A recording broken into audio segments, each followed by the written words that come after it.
Bismillahirrahmanirrahim. Assalamualaikum warahmatullahi wabarakatuh. Alhamdulillahirrabbilalamin, kita bertemu kembali dalam mata kuliah studi fikih. Hari ini kita akan bersama-sama berdiskusi mengenai pengangkatan khalifah. Di dalam materi ini kita akan mengupas mengenai yang pertama tentang metode pengangkatan khalifah. Kemudian nanti juga kita akan membahas mengenai kewajiban imam serta hak-haknya, mana yang harus didahulukan oleh seorang imam, apakah kewajibannya atau haknya.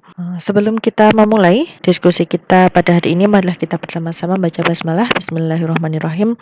Semoga kita senantiasa diberi kemudahan dalam mempelajari materi ini dan diberikan ilmu yang bermanfaat. Setelah kita mempelajari syarat-syarat mengenai pengangkatan khalifah atau syarat-syarat bagi seseorang yang layak untuk dipilih sebagai khalifah atau pemimpin tertinggi atau juga disebut dengan hakim tertinggi, nah kali ini kita akan masuk pada metode pengangkatan khalifah. Bagaimana cara seorang khalifah itu bisa diangkat? Di sini terdapat beberapa pendapat. Saya mengutip pendapat dari fikih klasik, ahli fikih klasik, kemudian dari beberapa ulama serta pendapat yang lebih relevan untuk saat ini. Pendapat yang pertama adalah pendapat dari ahli fikih klasik, di mana para ahli fikih klasik mengemukakan dua metode pengangkatan khalifah. Yang pertama, khalifah bisa diangkat melalui penunjukan oleh seorang khalifah yang memimpin. Dan yang kedua, seorang khalifah bisa diangkat melalui pemilihan oleh ahlul hal wal aqdi sehingga sempurna baiatnya. Kemudian, menurut pendapat Ibnu Hazm, seorang khalifah dapat diangkat melalui tiga metode. Yang pertama, melalui wasiat atau amanat dari khalifah yang berkuasa. Kemudian yang kedua, seorang khalifah atau pemimpin tertinggi ini dapat diangkat melalui ajakan untuk orang yang berhak untuk imamah itu sendiri atau berhak untuk jabatan khalifah itu. Maka dalam metode yang kedua ini, seorang yang diajak tersebut harus dibantu agar sempurna baiatnya. Dan yang ketiga, seorang khalifah bisa diangkat menjadi khalifah apabila seorang khalifah yang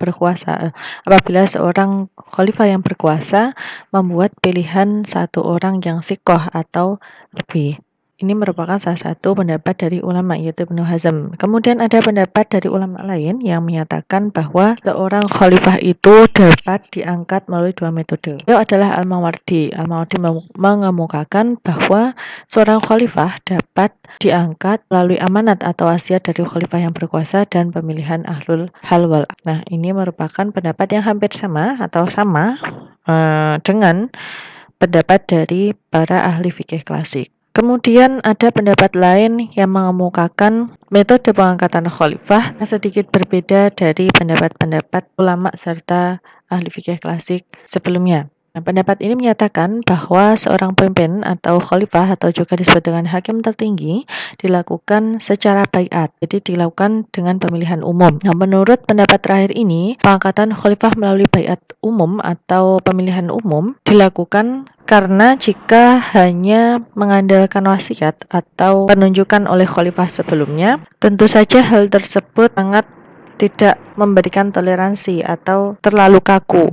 Karena seorang pemimpin tidak mungkin diangkat dengan hanya 1 atau 5 orang, melainkan dalam pengangkatannya harus melalui baiat secara umum. Sehingga menurut pendapat ini, pendapat dari ulama fikih klasik benarnya hanyalah tahap pencalonan. Kemudian setelah itu baru diikuti oleh baiat secara umum untuk menetapkan imamah secara syar'i. Jadi dalam pengangkatan seorang pemimpin tertinggi, ada satu orang yang dicalonkan, kemudian orang tersebut harus dipilih secara umum. Misalkan ada satu calon, maka harus melalui baiat umum. Begitu juga kalau lebih dari satu calon, tetap saja harus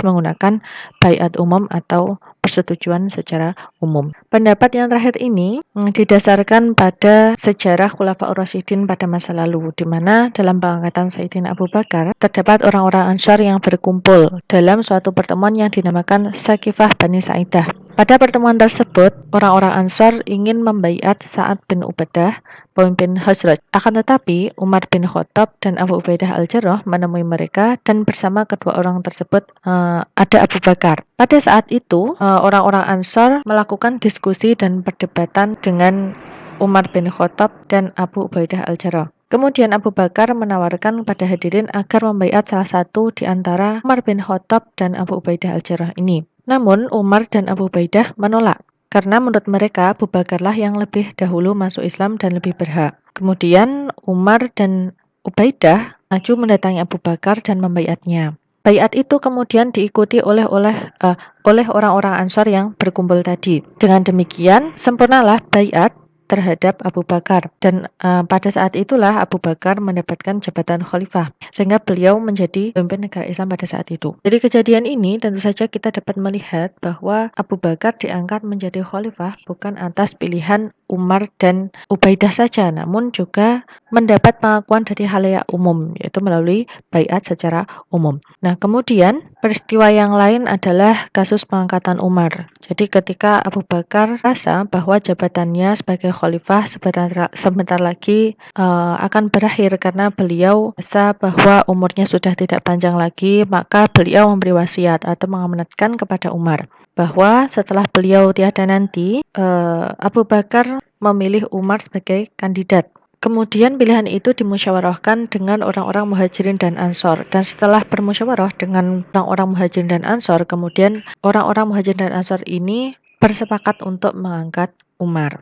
Dalam wasiatnya, Abu Bakar memerintahkan Sayyidina Utsman untuk mencatat wasiat tersebut. Jadi dalam proses musyawarah tersebut, Abu Bakar menyampaikan sebuah surat yang distempel dan berkata kepada para Muhajirin dan Ansor, apakah kalian akan berbaiat kepada orang yang ada di surat ini? Mereka menjawab, iya. Dan sebagian dari Muhajirin dan Ansor ini menjawab, kami telah mengetahuinya. Maka kemudian mereka mengukuhkan dan menerima pengangkatan Umar sebagai khalifah. Kemudian peristiwa yang ketiga adalah ketika Umar mendapat tusukan dan sudah yakin sebentar lagi akan bertemu dengan Tuhannya. Pada saat itu Umar memberikan amanat kepada 6 orang agar salah satu di antara mereka menjadi khalifah. Salah satu dari 6 orang tersebut adalah Abdurrahman bin Auf. Namun beliau memutuskan untuk mundur agar orang-orang memilih untuk membaiat yang lainnya. Kemudian terpilihlah Sayyidina Utsman. Sayyidina Utsman ini terpilih setelah dikemukakan pendapat-pendapat orang yang dimintai musyawarahnya. Maka orang-orang menjadi ridho dan menerima pembaiatannya. Maka Utsman ini diangkat sebagai khalifah juga bukan atas wasiat saja, tetapi juga melalui proses baiat secara umum.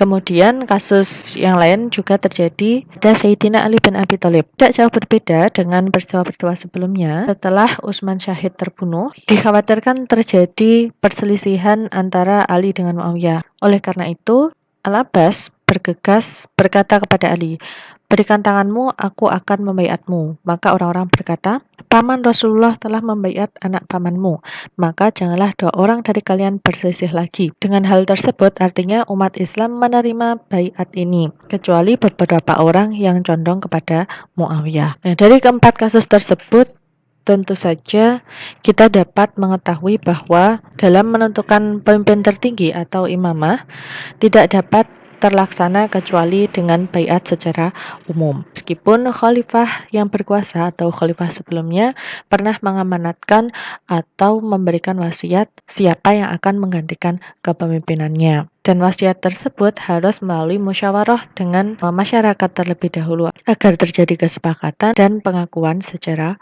umum. Seorang khalifah tidak lain hanya memiliki hak mencalonkan, dan ia dapat benar-benar memimpin apabila dia mendapatkan baiat dari orang-orang yang punya pendapat. Mengapa baiat umum ini diutamakan? Karena ketika umat atau masyarakat telah memilih seorang khalifah yang mengatur urusan mereka, mereka telah memilihnya karena memandang orang tersebut pantas menduduki jabatan penting atas keahliannya. Sehingga setelah seorang khalifah diangkat atau setelah seorang khalifah bertugas memimpin suatu negara, maka dia juga memiliki hak dan kewajibannya sebagai seorang pemimpin tertinggi. Lalu mana yang harus didahulukan oleh seorang imam, apakah kewajiban atau haknya? Seorang imam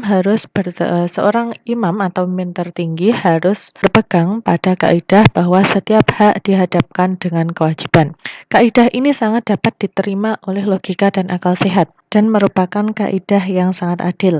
Maka sangat tidak masuk akal ketika seorang menuntut haknya tetapi tidak melaksanakan kewajiban kepada lawannya. Agama Islam juga menjelaskan kewajiban terlebih dahulu sebelum menjelaskan hak-hak bagi orang yang menjalankan kewajiban tersebut. Sebagaimana beberapa ayat di dalam Al-Quran menyebutkan adanya kewajiban yang kemudian diikuti dengan hak. Salah satunya dalam Quran surat Muhammad ayat 7, Allah SWT berfirman, "Hai orang-orang yang beriman, jika kamu menolong agama Allah, niscaya Dia akan menolongmu dan meneguhkan kedudukanmu." Dalam ayat ini tentu saja orang-orang yang beriman diperintah untuk melaksanakan kewajibannya dalam menolong agama Allah. Nah, kemudian setelah mereka melaksanakan kewajibannya menolong agama Allah, maka Allah akan memberikan hak bagi mereka berupa pertolongan dan keteguhan kedudukan.